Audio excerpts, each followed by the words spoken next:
Men look down on you, talk down on you. Men close doors for you.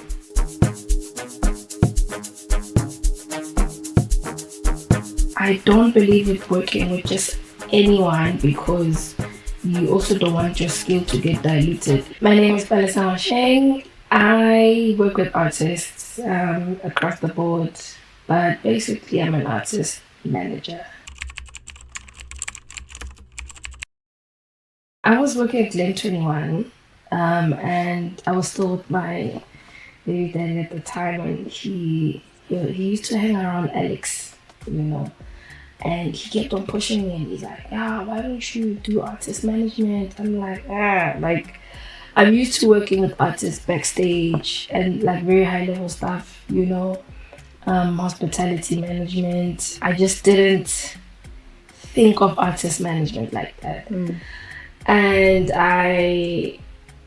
there was a group called Jazzy Disciples at the time before they split up. And my boyfriend at the time knew a mutual friend, then he's like, okay, no, cool. Just let me set up a meeting with you and these guys. And I think Jazzy Disciples was playing in Atteridgeville. There was an event, I think it was Tito's Christmas party. And the minute they got off stage, we managed to make it backstage, and my boyfriend was like, you're gonna have to sell yourself. Okay, hi, I work with Glen 21, I work with artists, So I think they gave me an ear because maybe I kind of dropped Glen 21 because it's really professional. So yeah, it started there. I didn't work with them immediately, but gradually as time went by, we started to work together. I was helping with bookings on the back end, did quite a lot of PR stuff. That's actually where I learned what goes into PR. So that's pretty much how I became an artist manager.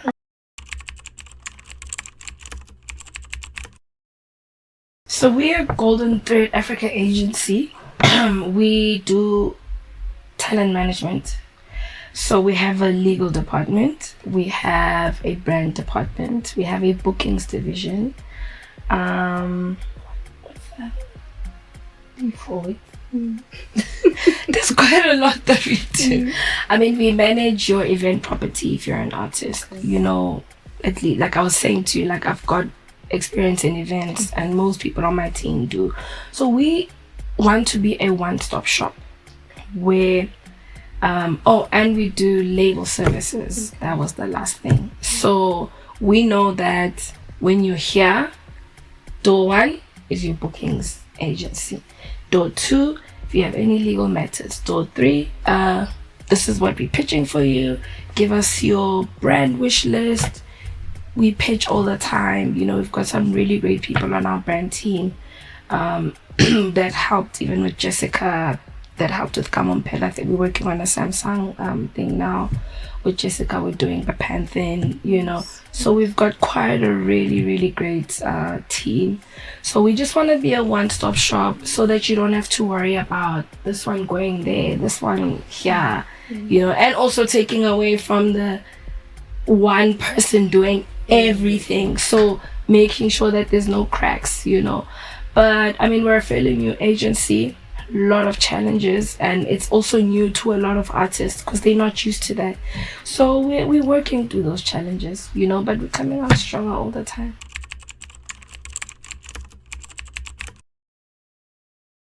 I manage this Million Sleazy, 25k, that's never pounds. We have Gamompela. These are artists that we work with on the side we help with brand management. We have, it's Gamompela, we do stuff with Jessica Nkosi.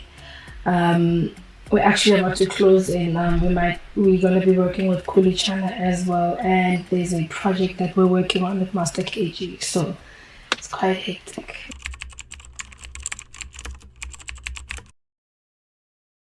I definitely have my own criteria. I don't believe with working with just anyone because you also don't want your skill to get diluted. But for me, my criteria is I just have to see like a sparkle in your eye when you listen to your own music, you know, because that to me kind of shows me that you already bought into what it is you're making, you know. That's my number one. Number two, it's hard. Professionalism, it's something that artists don't prioritize now, but I'm always looking for professionalism, always. And if I feel like you're not professional, I just feel like you're gonna stress me. You know.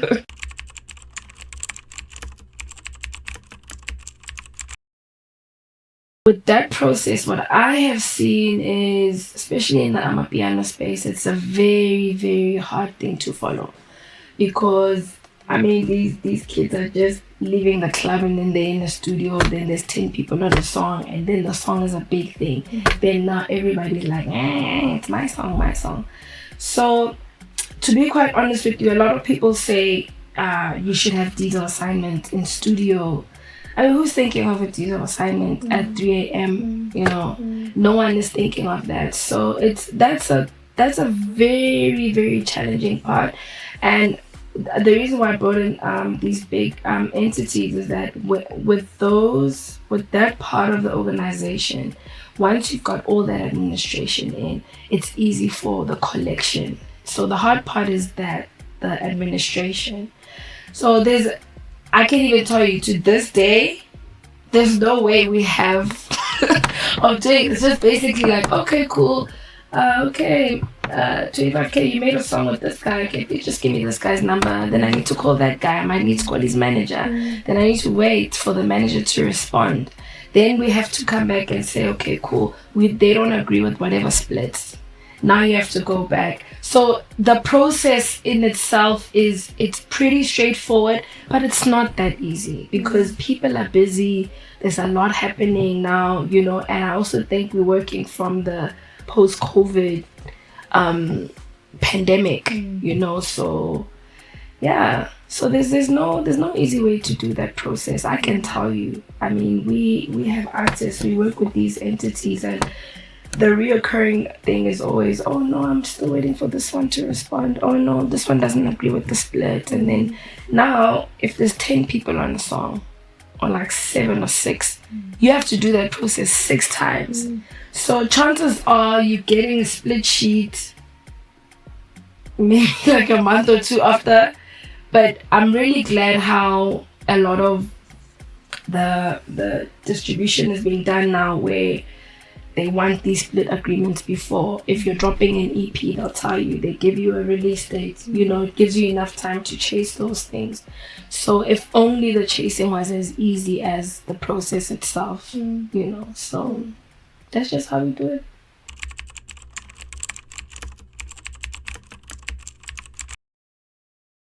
Okay, from looking at the Amapiano space, the Amapiano space, the way music is made in Amapiano is just very different. It's new. Plus it's a new genre. They've got their own processes. You know what I mean? In simplifying, I don't think there's a way to simplify it. I just think it's one of the challenges we're going to have to learn to work through. You know, I can say for one, with the artists we're working with now, we try and make sure that all of these agreements are in place, you know, within the time frame that we're given. That's it. I think it's just something that is going to have to change on its own, because the more artists start to see how important it is, they'll take it more seriously. Because I mean, if a song is dropping today, it's not like you're going to get royalty payouts in a week, you know. But now you also don't want to wait for the rush of maybe the 6-month or the 1-year mark, and now you have to go back, and now you've been fighting with this person, you know. I don't know, man. I just think it's, like I said, it's one of the challenges we're just gonna have to work through. Hopefully the process becomes simplified, but for me, I think the only way to simplify it is for the artist to understand how important it is, you know, because you don't want to be chasing royalties. You want to chase royalties, but now you still have to chase a split. And what if the way I feel about you changes and it's my song? you know. So whether you agree or you don't agree, the song is still up. I'm still gonna get the money, you know. So if artists are not taking that part of their work seriously, and that's why I say professionalism, you know, and it's okay because Amapiano is a very new thing to all of us, you know. Just have to keep working through these processes.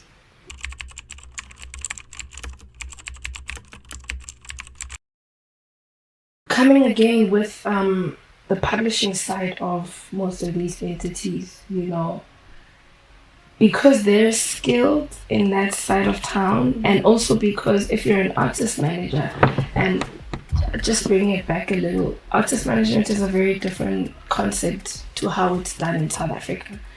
In South Africa, you have one person that's doing everything. So booking agent, driver, publisher, and chances are the publishing is never done if you have one manager, because there's a whole, like we said with the splits, there's a whole lot of admin with that, you know.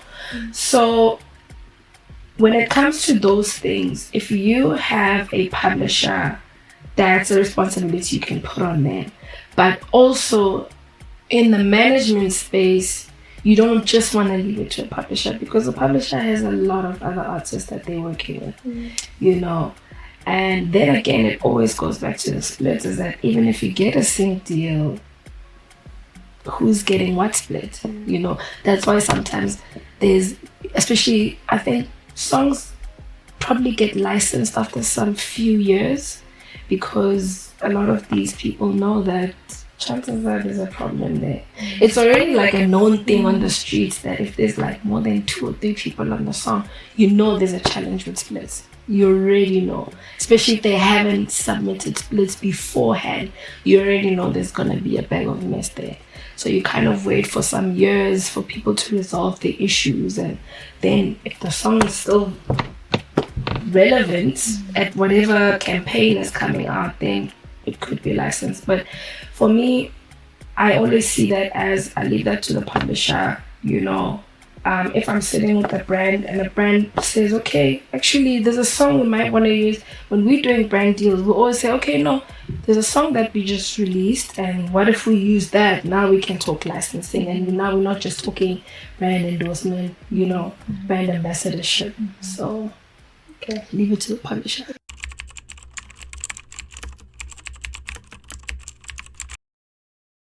We got approached by some guy called Hector. He's also from Alex, you know. He I think he went to school with Reece. I think so, if I remember correctly. So Hector came to us and he's like, yo man, yes, the guy split and all of that, you know, but these people at Lacoste are looking for an artist who represents their culture within the music space. Reece was the best option, you know. Hector got us that meeting, we got inside, negotiated, you know. It was an amazing campaign, very, very amazing, good start to a great relationship, you know. So how you go about that is relationships, you know, knowing how to maintain relationships.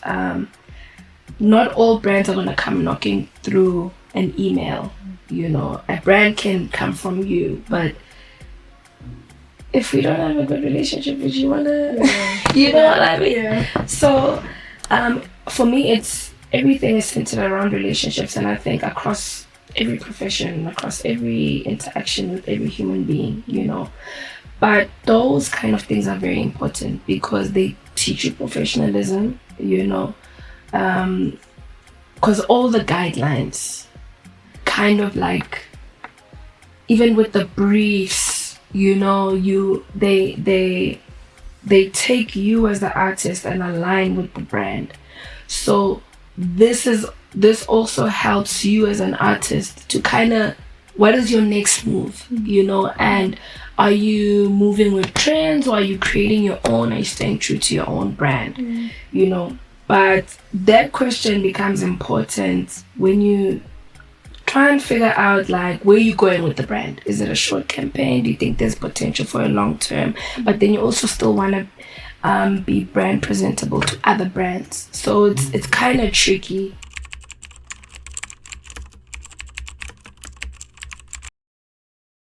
personally, I've never experienced that. Okay. I have never. And I think even with some of the artists that I've worked with, I probably wasn't even that close to having to clean up because nobody knew that I was working with them. Okay. So, but internally, what people say, get a PR specialist, a publicist, and this and that. But those things are important. I think for me, I literally had to navigate my way through PR. So when it comes to cleaning up a brand, especially when something bad happens, you have to just relax. Like they say, don't post, don't speak to anyone. Every time you just say, my team is handling it. As for press statements, there's some press statements that I've seen and I'm like, nah, you could have just kept quiet. Because there ain't nothing happening there, But I would also still advise, get a PR team, do the publicist thing. I think the publicist thing is much better because they understand each and every single media house. They understand how this writer writes, how this newspaper would write. Like Daily Sun doesn't write the same way as a Sunday Times, So I would say get a professional to handle all of that. I don't know how, because I've actually never been in that situation before. The most I had to ever write was, there's a funeral at my artist's house and he can't make it to a gig. Like, that's the worst I've ever had to deal with. Yeah.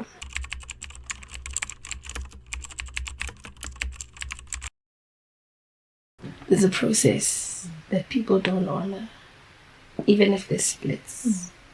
Because speaking from my current situation right now, we have a split agreement, but it's not being honored, So how I would think like the process would be, and we had to do our splits after already when it was already hot on the block, We managed to pull through, we managed to do it, but as time goes by, like people don't honor agreements. People are very dishonest, disloyal, and everybody's trying to ride this wave and see how far it's gonna take them. So some people are just not here for splits, to pay splits. Like they're not. They're here to enrich themselves. Yeah. That's the most I can say about that situation. It's one of the toughest situations to get through, and it's just worse when the song has already blown up. It's just worse. Oh.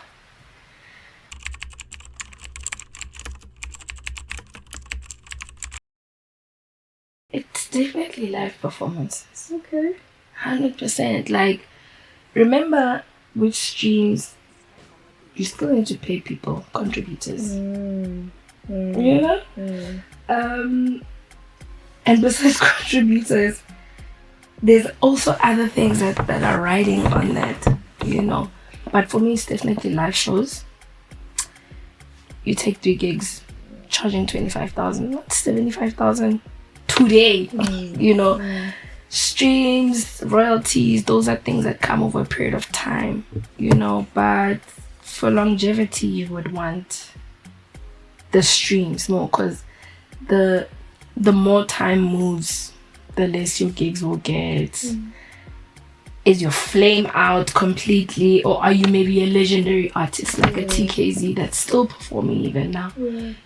Imagine they're still performing even now. So you see, live is I'm sure they also have their own royalty problems, but you see, they can still make money in real time. And for me, it's live because it's real time.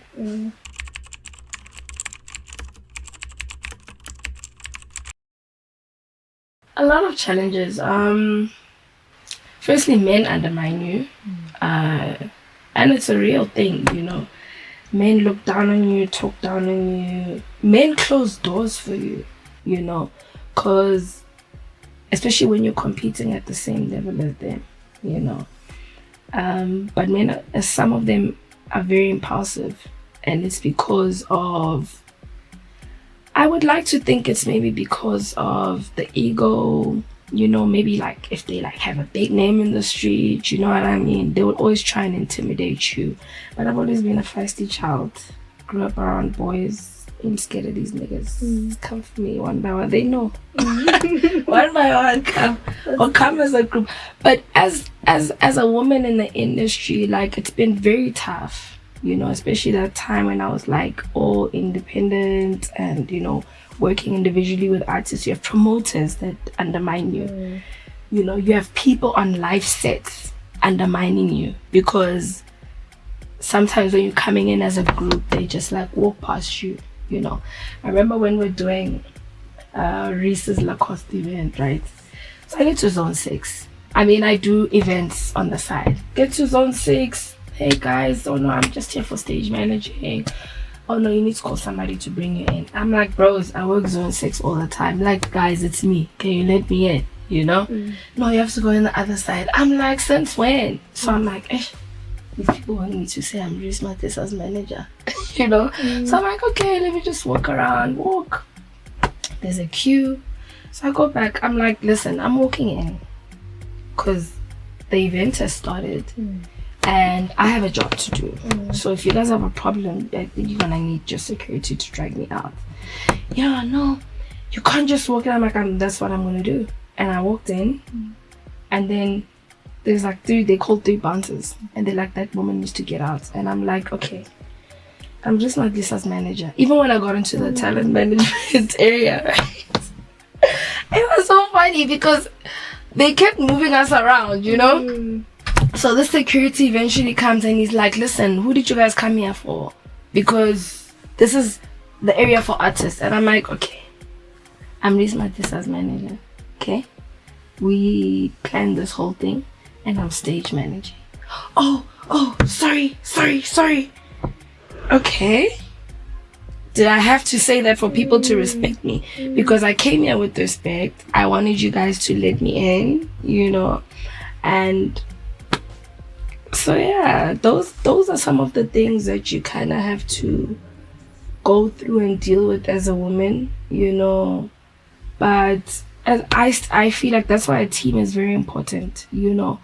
And it's not about having a team with just women or males, and you know, it's about every human being that's on the team collaborating, you know. And if let's say you're a guy and you know, because men know what's happening in the industry, they know how women are being treated. So you always want to have strong men with like who are secure with themselves, you know,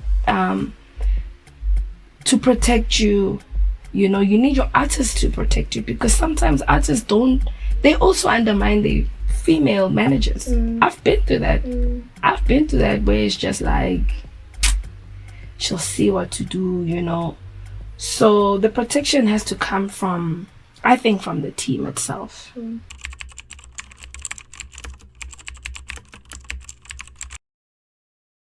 Be about your work, because there's a lot of distractions, and even with the challenges that women face, at some point in my life that stuff consumed me. Like, I couldn't believe that. I actually thought it was a personal vendetta until over some years I was like, hey, like, in life these are just challenges, you know. There's always gonna come someone who, you know, you just have to look at it as an obstacle. I looked at it as a defeat. Like, these men, oh my gosh, even men on my team, you know. At some point, like a few years ago, it really, really consumed me. But now I'm realizing, be about your work. I know what the fuck I'm doing. I literally know what I'm doing.